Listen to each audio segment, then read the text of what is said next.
welcome back. This evening I'm going to fix the cracks on this bear, the cracks that I marked out. I said yesterday I would do the snout or the cracks or the furring. Decided that I'm going to do the cracks, and if I have time I'll do the furring. So the reason I'm doing the cracks in this one is because it's ready to fix them.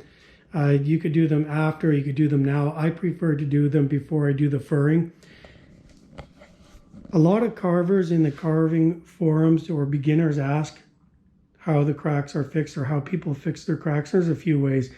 Some carvers cut a relief crack from the top all the way down to the bottom, and they cut it in really deep and they leave it. I don't do that. It's a good idea. I mean, it reduces the cracking in other areas. I don't do it.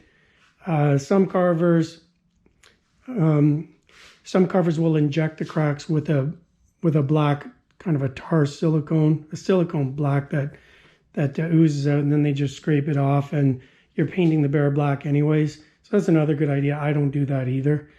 My preferred method is, like I said, cutting it.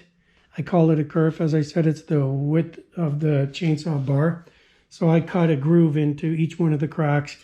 Then I cut the thickness of the chainsaw bar and I fill them in. I use a bead of glue on both sides, and then I sprinkle a little bit of sawdust on it. Then I tap it in, and then I clean it off. Other reason I don't like relief cracks is if you look at the back of this bear, I don't know if you can see it, but you can see the fur pattern that I've done. So this one I did cut a relief crack all the way down the back, and then I filled it. But I like to do the furring and cover it in with the furring. So that's my preferred choice. Tonight I'm going to use this saw. You can do the furring and you can do all of this with any saw you want. It doesn't make a difference, but I prefer it for the furring.